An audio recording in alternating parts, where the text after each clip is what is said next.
So the mother-in-law relationship, it isn't known for being easy. In fact, it's infamously hard. There are movies, there are books written about its challenges. But my next guest believes that you can rewrite the narrative. This month, Studio 5 parenting contributor Heather Johnson will help us be in the family better, first starting with the matriarchal role of mother-in-law. I'm excited for this little series looking at the in-law dynamics, and you say you're excited as well. Why is that, Heather? Yeah, this is a space that's really tricky, and so I love that we're going to tackle it. It brings a lot of contention to families. It really does. A mother-in-law relationship can be so challenging, and we go into it with so many expectations. We go in thinking that, we're going to have this great relationship, or that as mother-in-laws, everything's going to go smooth and we're all going to get along. And then it doesn't often go that way. So to spend some time talking about it so that we can make it easier on families, it's a great thing to do. We're going to focus on the in-law relationships all this month today as we've set up the mother-in-law. And you say with all of these dynamics, with all of these relationships, the key is to focus on being empathetic. Yeah, we're going to start with empathy with any relationship, right? Not just in-law relationships, but any relationship. And here's why. Empathy is more than just saying, I can put myself in your shoes, or what would it be like to be you? Okay. If we actually want to be empathetic towards someone, so as a mother-in-law, if we want to be empathetic, we have to do two really key things. The first is we cannot judge our in-laws, daughter-in-laws or son-in-laws, and also be empathetic. We can't be judgmental. They can't coexist. They can't, right? So to be empathetic, we need to stop judging. The other thing we need to do as a mother-in-law, if we want it to be healthy, is we have to see it as their truth.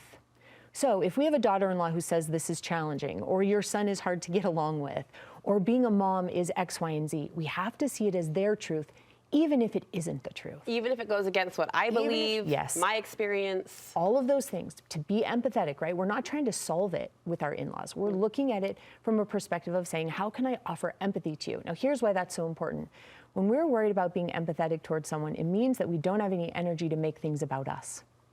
It means that, for example, if your daughter-in-law calls and says she's not coming for Thanksgiving because she's going to her parents' house, we don't allow it to mean that she doesn't like us, or that she doesn't want to spend time with us, or that she's trying to hinder a relationship with our grandchildren.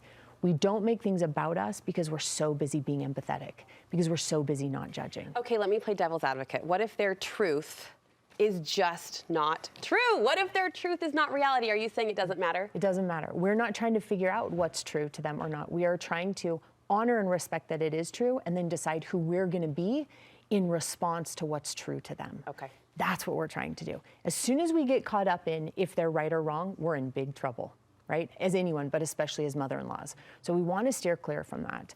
The way we want to look at this from a mother-in-law's perspective is we want to be a mother and a mother-in-law that gives life.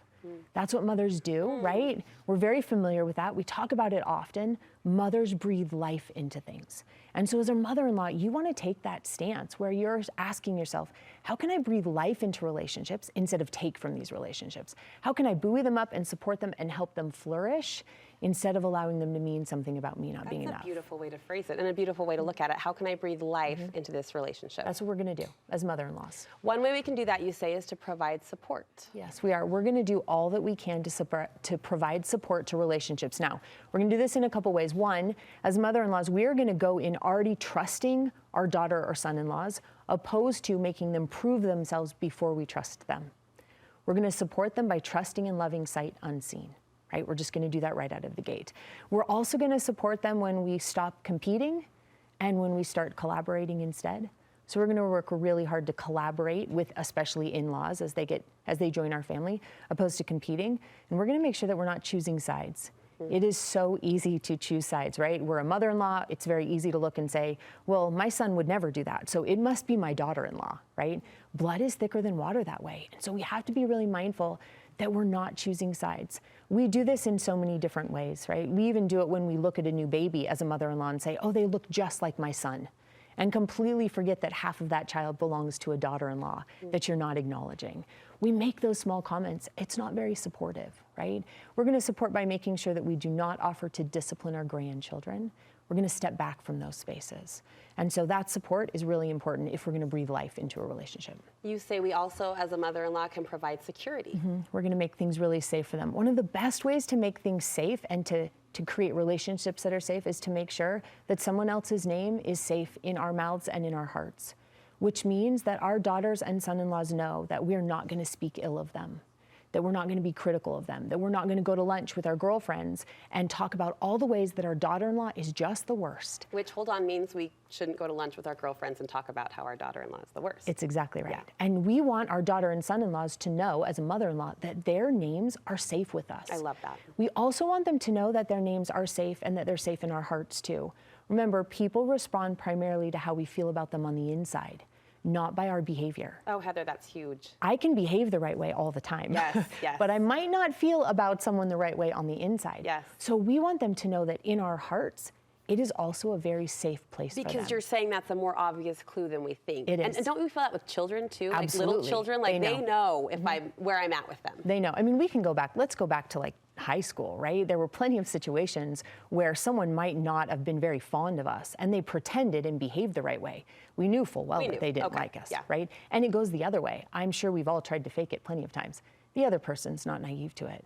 People will primarily respond to how we feel about them on the inside. Which is an amazing challenge in any relationship, but here we talk about the mother-in-law dynamic, to square your heart, right? To square your heart and do that work so that it's really where it needs to be. It is, and we want to make sure, remember, that happens when we're not judging them and when we see it as their truth, right? When we're not making things about us. We want that security to come to in our communication. Open up your text threads. It isn't, I'm a mother-in-law now who then communicates just with my children, but throw their spouses on that text thread too. Make sure that the communication is safe. We want to provide them a really safe place. Same with alliances or allegiances. It becomes really safe as a mother-in-law when I recognize that the alliance or allegiances now lie between my child and their spouse, not between that child and me. That shifts and changes. And those in-laws feel really secure when, as a mother-in-law, I move away from that. In the last minute together, help us understand how we can better provide relief and provide encouragement in this role. Yeah, relief is such a beautiful word to consider as a mother-in-law. Again, to breathe life into something, to provide relief.